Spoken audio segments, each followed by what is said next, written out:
The Unplayable Podcast is proudly presented by Qantas, the official podcast partner and the official airline partner of Cricket Australia. Once again this season, Qantas is proud to be flying Australia's cricketers as they take on the world.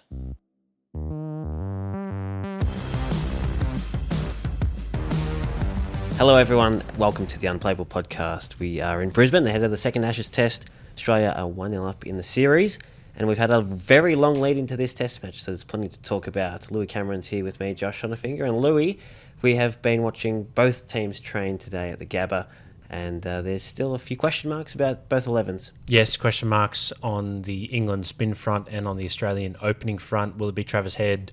Will Usman Khawaja get over the back spasms? Plenty of questions to dissect in this podcast.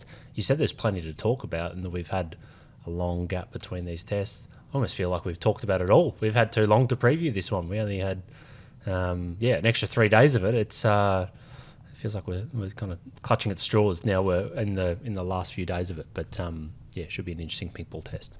Definitely. I'm sure our listeners have been staying abreast of the stuff on cricket.com.au. It's been well covered there, since the end of that Perth test. So now we can dissect it in audio form as well. So that's also good, Lou. Why don't we start with Usman Khawaja, because he's the big talking point for the home side. He didn't open in either innings of the Perth test. Back spasms really restricted his involvement in that game. So all eyes were on him at training today. Didn't bat under lights yesterday, which was Sunday night, Australia's first training session here in Brisbane, but he did have a bat during the daylight session here on Monday after a little bit of a fitness test out on the Gabba. So what did you see, and what are you sort of thinking about the Khawaja situation at the minute? Well, first of all, I mean, you had our eyes out on the ground, and I was kind of watching the nets, and as it turned out, he was out on the ground, first of all. By all reports, I haven't seen him do a whole lot of running, just in general, and I think Uzi would probably agree that he's not the keenest warmer-upper there ever is, and so just him being out on the ground, I mean, first of all, what did you kind of see, Josh? Was he moving okay? Well, he was under the watchful eye of the physio, Nick Jones, yes. And he was the guy who he's been around a while, and he was there helping Maxi in that magical innings in Mumbai, wasn't he? So he's got a bit of a magic touch, this guy, and he was looking very closely at Khawaja. He was getting him to do some straight line running up and down, I would say over about a distance of 40 metres or so. And then he got Khawaja to do some side-to-side shuffling in both directions. And a key prerequisite to opening the batting, of course, is side-to-side. Well, yeah, you got to be able to shuffle like a crab, don't you, if you want to open the batting. And there were, a few discussions. They would stop and they would chat. But overall, I would say the body language looked pretty positive. There were lots of smiles. There were lots of thumbs up. Even though it didn't look like Khawaja was moving super freely, there was a lot of positivity in the body language. And then he went out to bat for, what did he bat for, half an hour or something in the nets? Well, longer than half an hour. So maybe the most interesting bit of the net session was the doctor now, not Nick Jones. This is the Dr. Lee Golding. I am assuming that they probably gave him, this is his first session back. We haven't seen, we haven't been following them, haven't been in camp with them over the last few days, but we think this was his first kind of big thing back. So obviously it's the doctor's saying, well, you just bat for half an hour and then we'll get to our main session the next day, maybe bat for an hour and then see how we go after that. He got to the end of his half hour and the doctor was there lurking, one net over and not quite looking at the watch, but not far off it either. And Uzi just said, "Hey, just give me some time. Let me keep going for a bit more. I'm nearly done." Okay. He didn't quite say it like that, but his body language suggested that. And then hit a few more balls, probably batted for another 5-10 minutes, and then made his way out. In between that, I thought he looked in discomfort playing shots at times, and then at other times he played very expansive pull shots and looked completely fine. I suspect he's still in a bit of pain, just kind of watching him do certain things. Having had back spasms before, I know it's often the little things that can get you, and I was watching him a bit when he bent down to pick balls up at the back of the nets at the Gabba. The ground kind of trails off, so you actually have to kind of bend down and pick up the ball from beneath where your feet are. And as someone, I was kind of grimacing myself. I'm like, oh no, that would hurt if you're coming off back spasms. If they haven't fully recovered, and he was bending down and picking him up okay. So those little movements are kind of the ones that can get you. And he looked okay there. And then, he played a lot of pull shots. He was only facing Michael DiVenuto's wangers, so hasn't graduated to bowlers yet. Yeah. And there was one particularly fast bouncer that he got under really quickly. So that's another good test, like a fast, sharp movement, compressing your spine, I suppose, to get under a ball. The real test will be probably tomorrow now or today when you're listening to this. That'll be Tuesday. How does he pull up from this?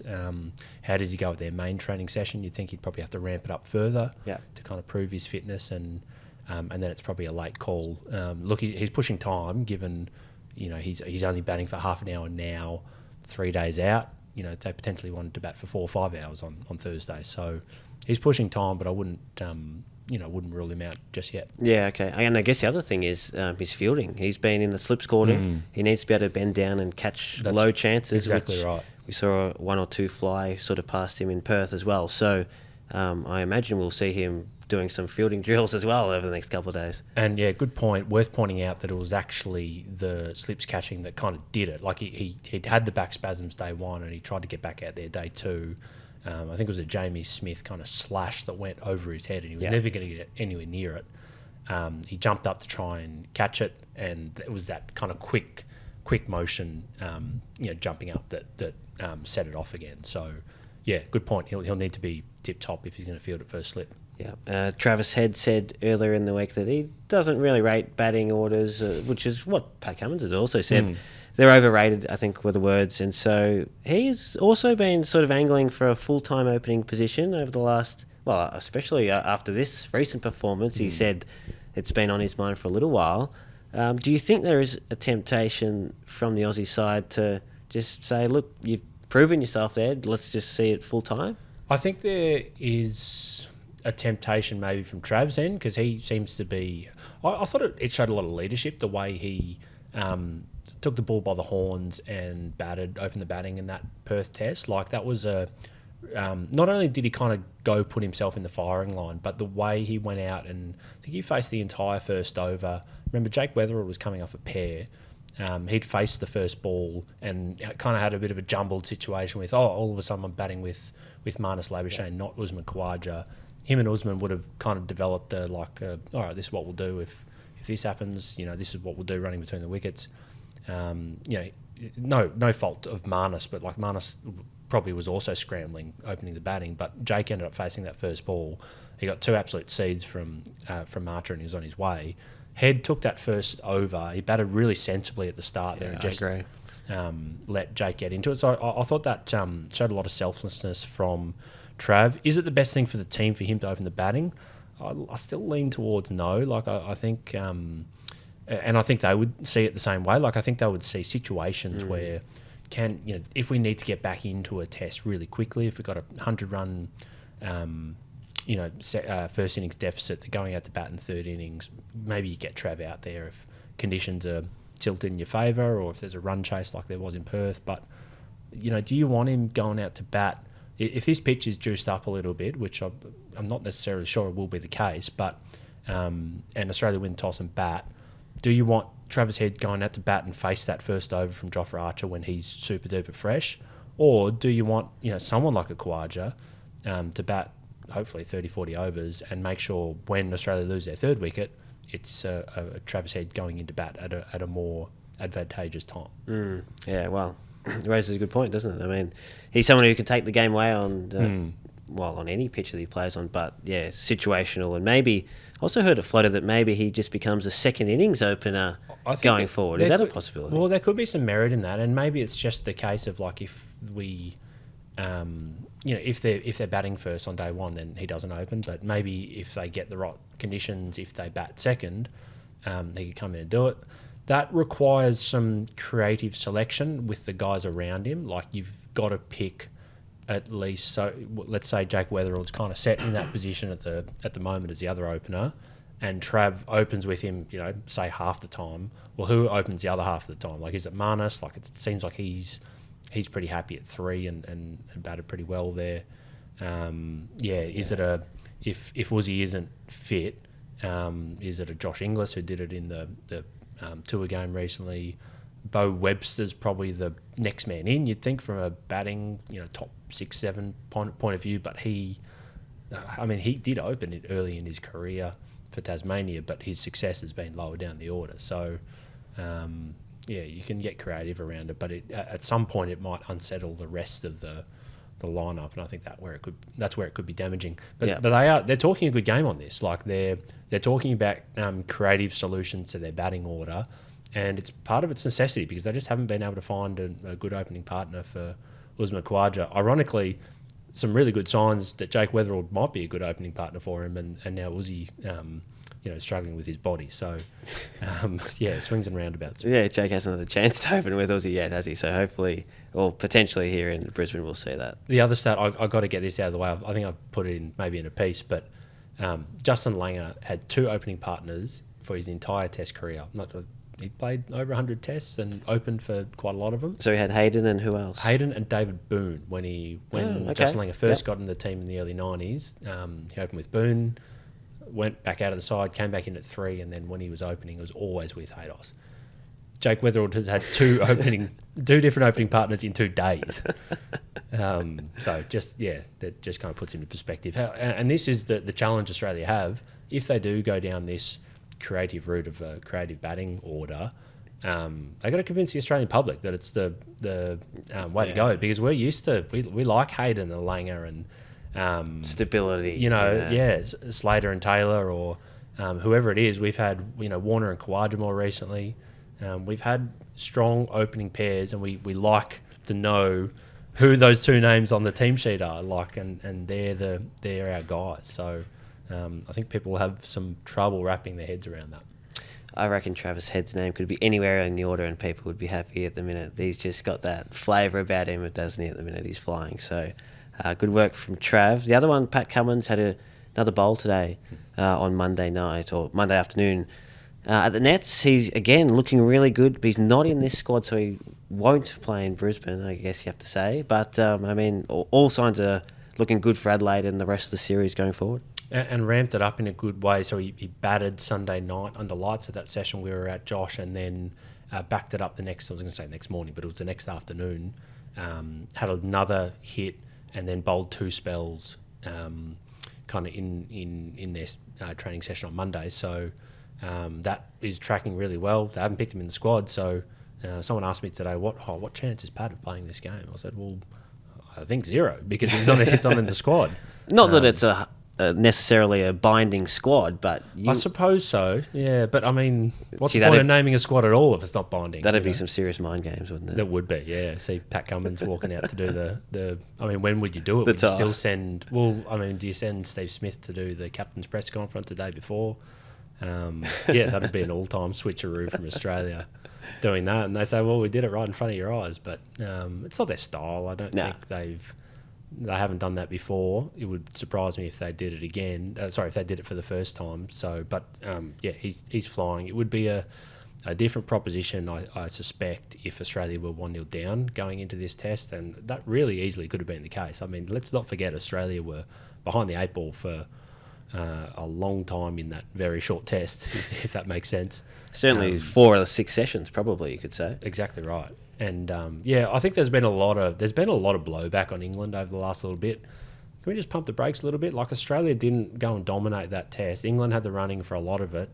They showed some pretty good signs. Yeah, some weaknesses around the durability of their fast bowlers in a very short test and the fragility of their top order. But Australia's top order continues to show frailty at times, and they got an amazing innings from Head. So let's just see how these first few tests play out. We haven't seen much cricket, and I'd be surprised if this game's one-sided. Yeah, okay. Well, England's fast bowlers, they certainly did impress on day one. Jofra Archer and Mark Wood hitting 150s, Gus Atkinson in the high 140s, and then even Bryden Cast was probably the most consistent over the 2 days.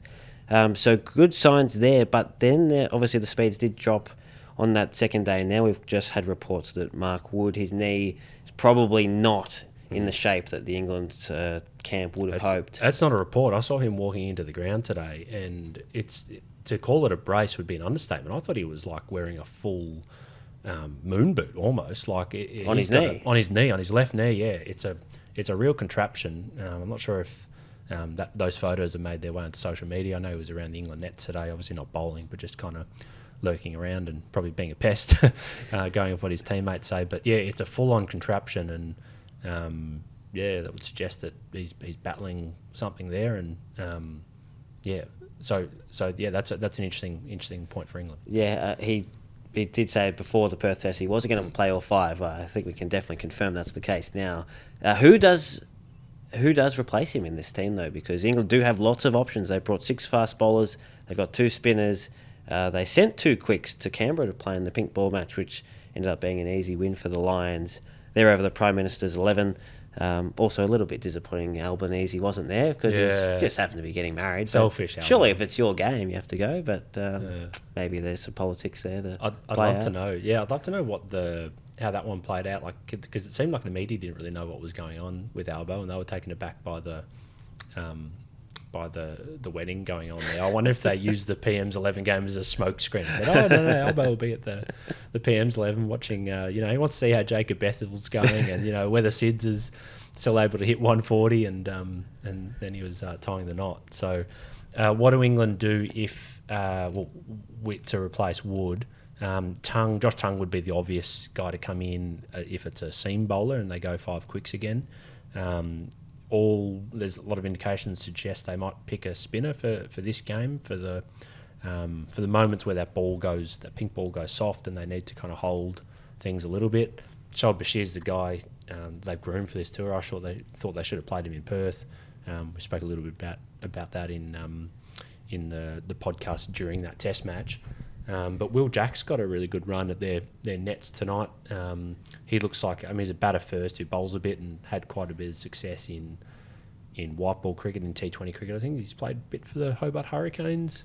Yep, in the last IPL as well, Bangalore. Yep, yeah. Done So well. Real T20 star. Does he come in and when you got him coming in at number 8, their tail, that's already a spot where they have a bit of an advantage on Australia, the way Australia's 11 is constructed at the moment. Like, you got Stark at 8, and then was it Lyon coming? Lyon was 9. Yeah, that's high for. I think even Nathan Lyon would say that's nosebleed territory for him. So, so Jack's at 8 for Wood, who was for one of their weaker lower order batters. That would certainly strengthen things up from England's point of view.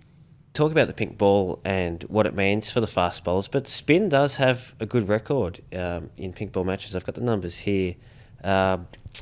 43 wickets at an average of 26.79. That's in Australian day-night tests. So, that's good going. Even Nathan Lyon's average comes down, a few points over his career numbers in the pink ball stuff as well. He's got a good record in Brisbane and with the pink ball. So, there has been a little bit of chatter about Australia potentially leaving out Nathan Lyon, but I just don't think that, based on what we've seen recently, that would be the case. I know he was left out for the 3rd Test in the West Indies in Jamaica, but Coach Andrew... It was a pink ball game. That was a pink ball game, yes, but Coach Andrew McDonald said that, the conditions there were certainly extenuating circumstances and a lot different to what we see in Australia, so... I'd expect to see Lyon's name on the team sheet again. Yeah, it's an interesting one. That was extreme. That was a pink Dukes ball, which, Mitchell Starc will be dreaming to bowl with that one again. It's an interesting proposition for Lyon, who has a really good record at the Adelaide Oval with the pink ball and a really similar record between day tests at Adelaide Oval and day-night tests at Adelaide Oval. So 28 wickets at 24 day-night games there. 35 wickets at 26 in day games, so pretty much the same. It's a little bit more pronounced at the Gabba, albeit he's only played, I think, 2 or 3 day-night tests at the Gabba. So 9 wickets at 35 in day-night tests at the Gabba, which is significantly higher than his average in day tests at the Gabba, 47 wickets at 27. Oh, there you go, yeah. So there's some stuff going on here. Like, you can tell the Australian players aren't they're not going out of their way to really say that they love playing pink ball cricket at the Gabba. Marnus Labuschagne today talked about how good Adelaide Oval is and the spectacle it is there. Travis Head said the same thing yesterday. They really think that Adelaide has got pink ball cricket sorted. It's obviously a great atmosphere off the ground. On the ground, that drop-in pitch, the curator there has just kind of figured out how to leave the right amount of grass, combined with maybe a softer outfield than what you get in Queensland. That just keeps the pink ball in better shape. And the issue here isn't so much, I think, the pitches being a problem. The pink ball just hasn't the technology just hasn't gotten a whole lot better, I don't think, over the last few years. Right. Like they've just probably got it about as good as it possibly can be.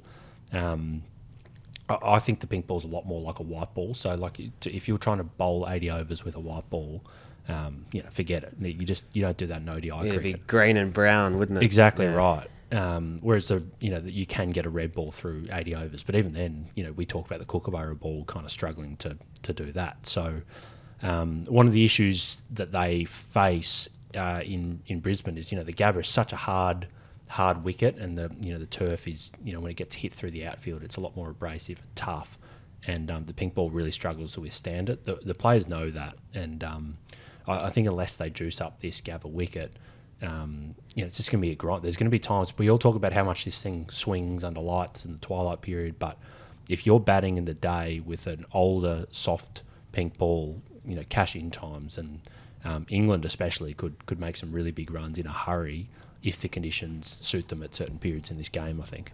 Well, England are going to have to overcome quite a bit of history. They've never beaten Australia in a pink ball test. They've played 3 so far in Ashes cricket, and all 3 have gone to Australia. And overall, Australia's record in the pink ball is far superior to England's. England are 2 wins from 7 matches, and Australia, they're 13 wins from 14 matches. Their only loss was at the Gabba to the West Indies after those Shamar Joseph heroics. What was that, in January 2024? That's right. So only last year. It feels like a long time ago. Yeah, only last year, but who could forget Shamar Joseph? But it does mean that Australia have a lot of history in this format now. It's been 10 years, and they've played a pink ball test every year. Yeah, I mean, they've played double the amount of games as the next most. England with 7 games, Australia have played 14. Other countries have just given up on hosting it. South Africa have tried it, England have tried it, Pakistan have tried it in the UAE, and they've all kind of gone, it doesn't really suit our conditions. Bangladesh and Sri Lanka have never really even bothered hosting one. So, but it's just worked in Australia for whatever reason. And I mean, the sheer margins of what they're winning these tests by. 2 of the wins have been by an innings. 3 have been when they're chasing small totals in the 4th innings, 1 by 7, 8 and 10 wickets respectively. And the 6 wins where they've been bowling last, the margins have been 120 runs, 296 runs, 275 runs, 146 runs, 419 runs, and 176 runs. So one of those was in the last session of the Adelaide Day-Night Test during the 21-22 Ashes. But the headline there is Australia is not only winning these games, they are demolishing teams. The 3 closer ones have been interesting. The very first one in 2015-16 against New Zealand, they just scraped home by 3 wickets. That's right.